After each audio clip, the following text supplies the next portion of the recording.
Peter Pan by J.M. Barrie. 4. The Flight. Second to the right and straight on till morning. That, Peter had told Wendy, was the way to Neverland. But even birds, carrying maps and consulting them at windy corners, could not have sighted it with these instructions. Peter, you see, just said anything that came into his head. At first, his companions trusted him implicitly, and so great were the delights of flying that they wasted time circling round church spires or any other tall objects on the way that took their fancy. John and Michael raced, Michael getting a start. They recalled with contempt that not so long ago they had thought themselves fine fellows for being able to fly round a room. Not so long ago, but how long ago, they were flying over the sea before this thought began to disturb Wendy. Seriously. John thought it was their second sea and their third night. Sometimes it was dark and sometimes light, and now they were very cold, and again too warm. Did they really feel hungry at times, or were they merely pretending because Peter had such a jolly new way of feeding them? His way was to pursue birds who had food in their mouths, suitable for humans, and snatch it from them. Then the birds would follow and snatch it back, and they would all go chasing each other gaily for miles, parting at last with mutual expressions of goodwill. But Wendy noticed with gentle concern that Peter did not seem to know that this was rather an odd way of getting your bread and butter, nor even that there are other ways. Certainly they did not pretend to be sleepy. They were sleepy, and that was a danger, for the moment they popped off, down they fell. The awful thing was that Peter thought this was funny. "There he goes again," he would cry gleefully as Michael suddenly dropped like a stone. Save him! Save him!" cried Wendy, looking with horror at the cruel sea far below. Eventually Peter would dive through the air and catch Michael just before he could strike the sea, and it was lovely the way he did it, but he always waited till the last moment, and you felt it was his cleverness that interested him and not the saving of human life. Also, he was fond of variety, and the sport that engrossed him one moment would suddenly cease to engage him, so there was always the possibility that the next time you fell he would let you go. He could sleep in the air without falling by merely lying on his back and floating, but this was, partly at least, because he was so light that if you got behind him and blew, he went faster. "Do be more polite to him," Wendy whispered to John, while they were playing Follow My Leader. "Then tell him to stop showing off," said John. When playing Follow My Leader, Peter would fly close to the water and touch each shark's tail in passing, just as in the street you may run your finger along an iron railing. They could not follow him in this with much success, so perhaps it was rather like showing off, especially as he kept looking behind to see how many tails they missed. "You must be nice to him," Wendy impressed on her brothers. "What could we do if he were to leave us?" "We could go back," Michael said. "How could we ever find our way back without him?" "Well, then we could go on," said John. "That is an awful thing, John. We should have to go on, for we don't know how to stop." "That is the awful thing, John. We should have to go on, for we don't know how to stop." This was true. Peter had forgotten to show them how to stop. John said that if the worst came to the worst, all they had to do was go straight on, for the world was round, and so in time they must come back to their own window. "And who is to get food for us, John?" "I nipped a bit out of that eagle's mouth pretty neatly, Wendy." "After the 20th try," Wendy reminded him. "And even though we became good at picking up food, see how we bump against clouds and things, if he is not near to give us a hand." Indeed, they were constantly bumping. They could now fly strongly, though they still kicked far too much. But if they saw a cloud in front of them, the more they tried to avoid it, the more certainly did they bump into it. If Nana had been with them, she would have had a bandage round Michael's forehead by this time. Peter was not with them for the moment, and they felt rather lonely up there by themselves. He could go so much faster than they that he would suddenly shoot out of sight to have some advantage to which they had no share. He would come down laughing over something fearfully funny he had been saying to a star, but he had always forgotten what it was, or he would come up with mermaid scales still sticking to him, and yet not be able to say for certain what had been happening. It was really rather irritating to children who had never seen a mermaid. If he forgets them so quickly, Wendy argued, how can we expect that he will go on remembering us? Indeed, sometimes when he returned, he did not remember them, at least not well. Wendy was sure of it. She saw recognition come into his eyes as he was about to pass them the time of day and go on. Once she even had to tell him her name. I'm Wendy, she said agitatedly. He was very sorry. I say, Wendy, he whispered to her, always if you see me forgetting you, just keep on saying I'm Wendy, and then I'll remember. Of course, this was rather unsatisfactory. However, to make amends, he showed them how to lie out flat on a strong wind that was going their way. And this was such a pleasant change that they tried it several times and found they could sleep thus with security. Indeed, they would have slept longer, but Peter tired quickly of sleeping, and soon he would cry in his captain's voice, "We get off here!" So, with occasional tiffs, but on the whole rollicking, they drew near the Neverland, and after many moons they did reach it, and what is more, they had been going pretty straight all the time, not perhaps so much owing to the guidance of Peter or Tink, as because the island was out looking for them. It is only thus that anyone may sight those magic shores. There it is, said Peter calmly. Where? Where? Where all the arrows are pointing. Indeed, 1,000,000 golden arrows were pointing out the island to the children, all directed by their friend the sun, who wanted them to be sure of their way before leaving them for the night. Wendy and John and Michael stood on tiptoe in the air to get their first sight of the island. Strange to say, they all recognized it at once, and until fear fell upon them, they hailed it, not as something long dreamt of and seen at last, but as a familiar friend to whom they were returning home for the holidays. John, there's the lagoon! Wendy, look at the turtles burying their eggs in the sand. I say, John, I see your flamingo with the broken leg. Look, Michael, there's your cave. John, what's that in the brushwood? Oh, it's a wolf and her whelps, Wendy. I do believe that's your little whelp. There's my boat, John, with a side stove in. No, it isn't. Why, we burned your boat. That's her at any rate. I say, John, I see the smoke of, and here I'm going to break away, and we will not use the slur that they use in this book. I think that using the word Indian is safer than the slur that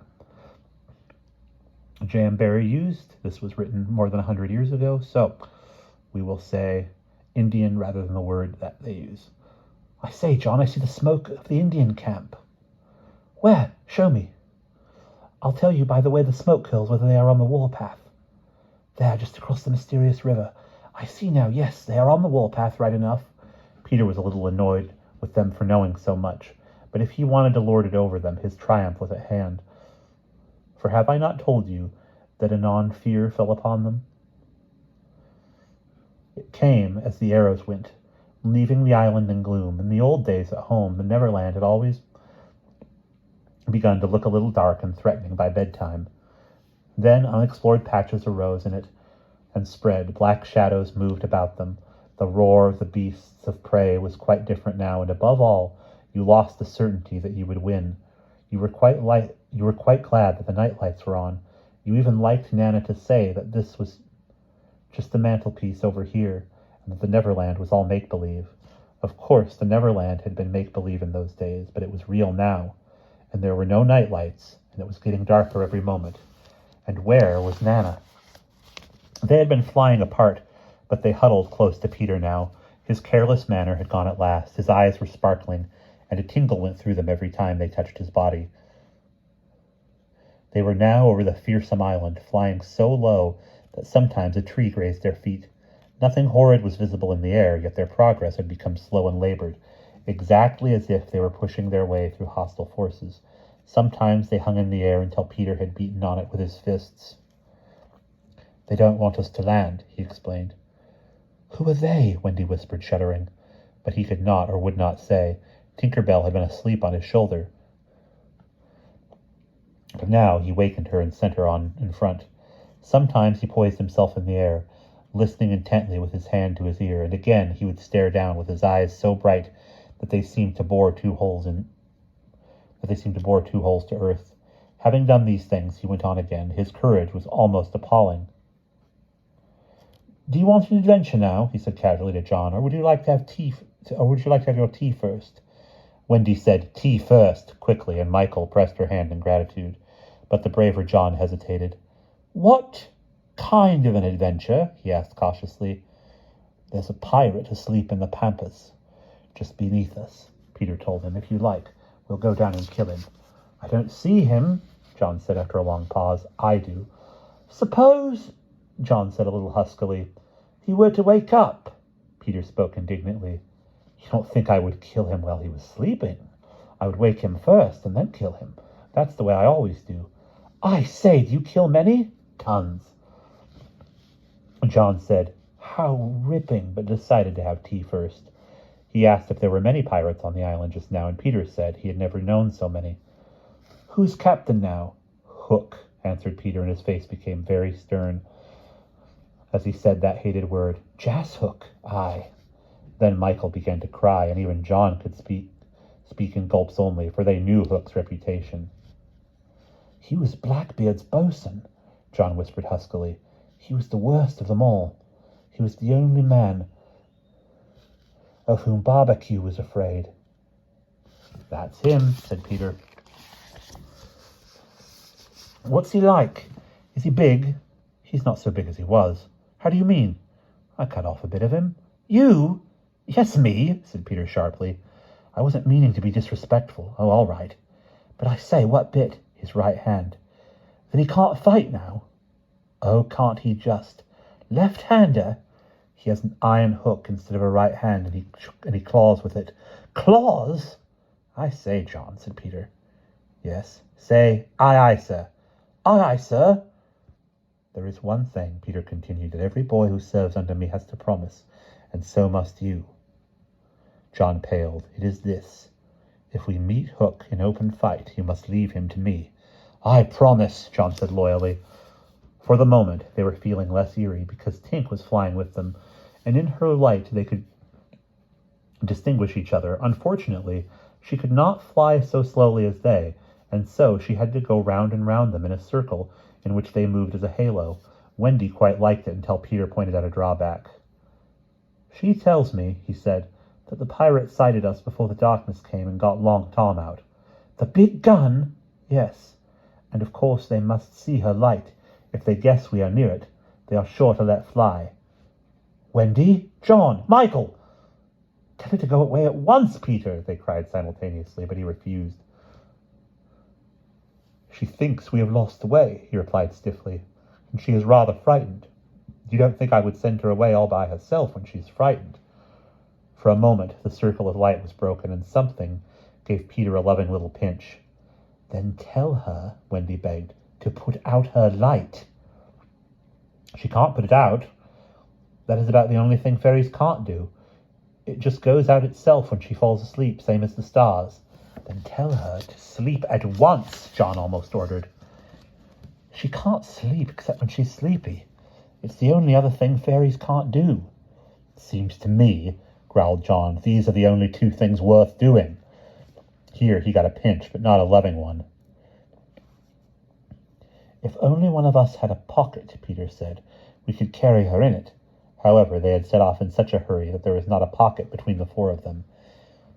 He had a happy idea. John's hat. Tink agreed to travel by hat, if it was to be carried in the hand. John carried it, though she had hoped to be carried by Peter. Presently Wendy took the hat, because John said it struck against his knee as he flew, and this, as we shall see, led to mischief, for Tinker Bell hated to be under an obligation to Wendy. In the black topper the light was completely hidden, and they flew on in silence. It was the stillest silence they had ever known, broken once by distant lapping, which Peter explained was the wild beasts drinking at the ford, and again by a rasping sound that might have been the branches of a tree rubbing together. But he said it was the Indians sharpening their knives. Even these noises ceased. To Michael the loneliness was dreadful. "If only something would make a sound," he cried.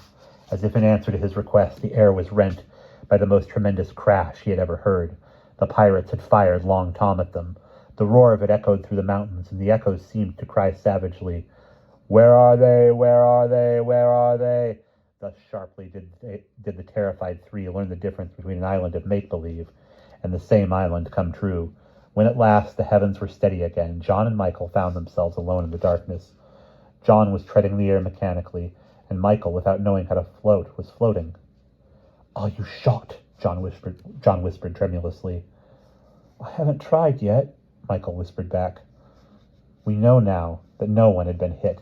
Peter, however, had been carried by the wind of the shot far out to sea, while Wendy was blown upward with no companion but Tinker Bell. It would have been well for Wendy if at that moment she had dropped the hat. I don't know whether the idea came suddenly to Tink or whether she had planned it on the way, but she at once popped out of the hat and began to lure Wendy to her destruction. Tink was not all bad, or rather, she was all bad just now. But on the other hand, sometimes she was all good. Fairies have to be one thing or the other, because being so small, they unfortunately have room for one feeling only at a time. They are, however, allowed to change. Only it must be a complete change. At present, she was full of jealousy for Wendy. What she said in her lovely tinkle, Wendy could not, of course, understand, but I believe some of it was bad words. But it sounded kind, and she flew back and forward, plainly meaning, "Follow me and all will be well." What else could poor Wendy do? She called to Peter and John and Michael, and got only mocking echoes in reply. She did not yet know that Tink hated her with the fierce hatred of a very woman, and so bewildered and now staggering in her flight, she followed Tink to her doom. And that is the end of chapter 4.